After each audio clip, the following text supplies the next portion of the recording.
morning guys, kain tayo. Ito, ulam natin ngayon ay pritong tilapia at bangus. Yan yung pernito kagabing bangus. Almusal tayo guys with pitsay bagyo. Ito guys, kinakain ng hilaw to. Di ba na kailangan lutuin to? What yung kangkong? So bago ang lahat, ay nagpapasalamat tayo sa ating Panginoon na ang blessing na ibinibigay sa atin. Thank you sa haba ng buko siya. Sa lahat-lahat mga ating subscriber, ating mga friends, sa mga magsusubscribe pa sa atin. So yun guys, kain tayo. Ito, bangus na inihaw. Ganito ko rin ito kapag.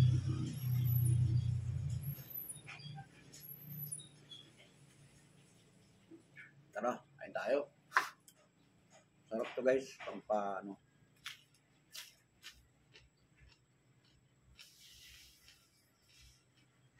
Lahat ng gulay ay nakaka-control ng ating blood pressure. Sa UTI, sa mata, ang pasigla ng katawan.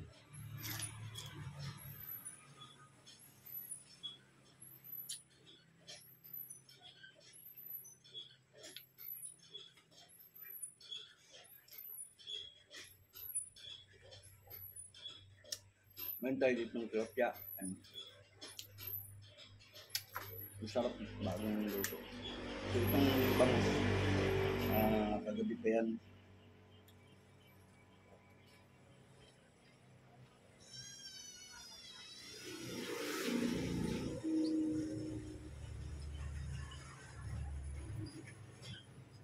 Kailangan huwag natin pababayaan yung yan. Kain lang. Pipino.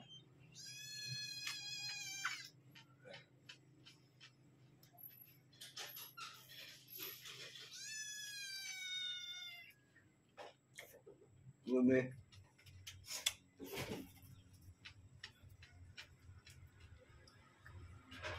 Kasi magpalinis ako, naglinis ako ng puro.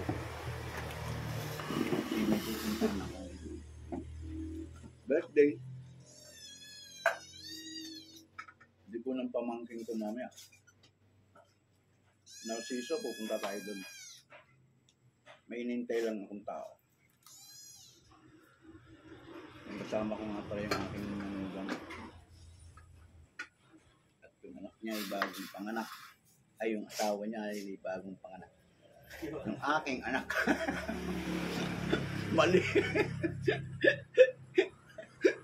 Yung anak niya ay bagong. Yung asawa niya, anak ko. Kaya yun guys. Dito siya. Dito sila matalaga siya. Alam.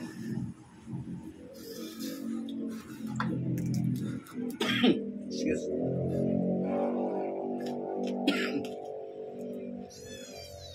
Yung po siya sa nanay niya. Hindi niya nagpapalakas. Sa ulong na po. Sarap ng tilapia guys pagka bagong prito.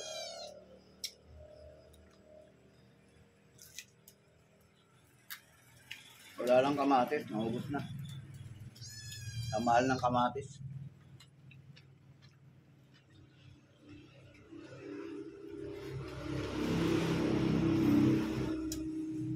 Hindi na nagbagong presyo, tumataas pa.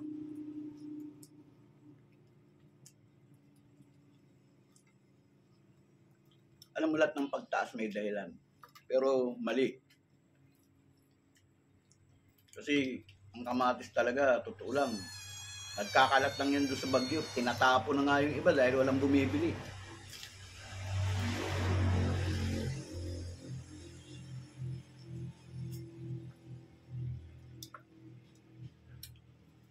Bagay, ano yan, pagka yung talagang ng panahon ng kamatis. Bagay sa dami ng dumaan na bagyo. Mahal talaga, pero hindi naman ganun. na 250 isang kilo. Grabe.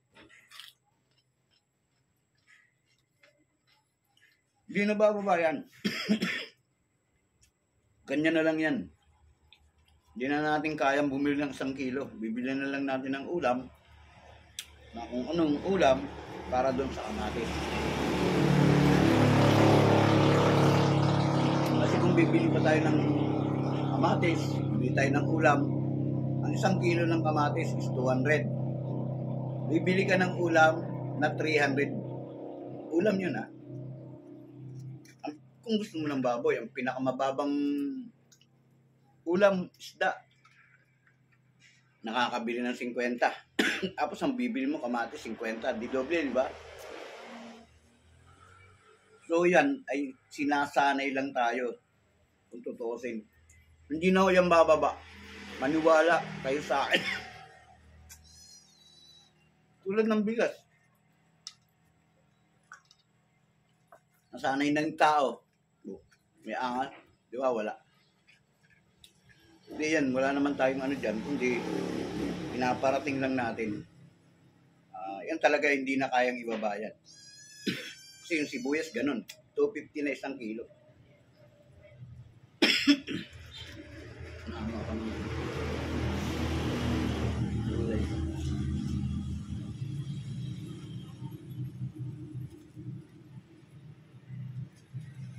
May sigang na bangus pa sarap pa.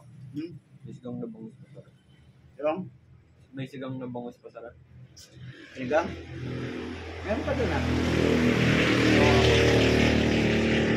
Parang gusto.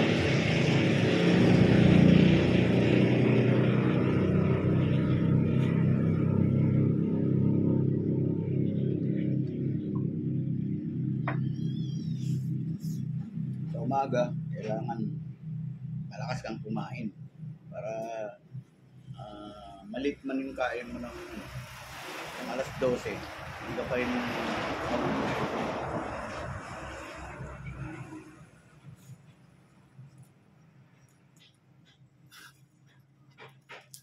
kailangan yun.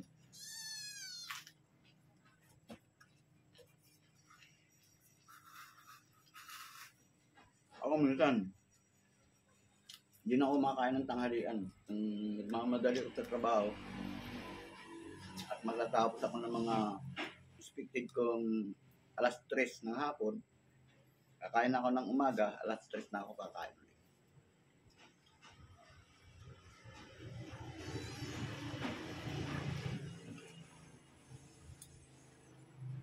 Yung sarap guys kumain.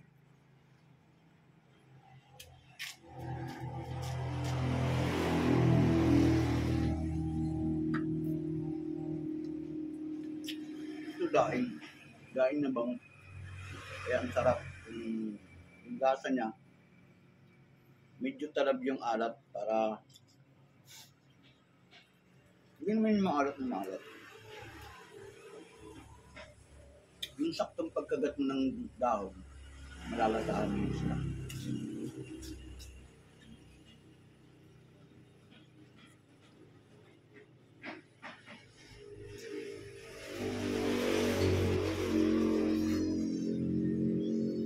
Marami na akong i-upload. Karoon tayo ng panahon.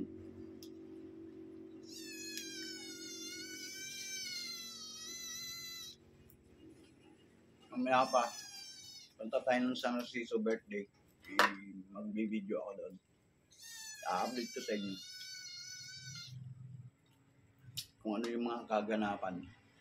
Maraming salamat guys. At sana'y magustuhan nyo ang video ito. Sana'y lagi kayo nasa mabuting kalagayan. Thank you guys. Bye-bye.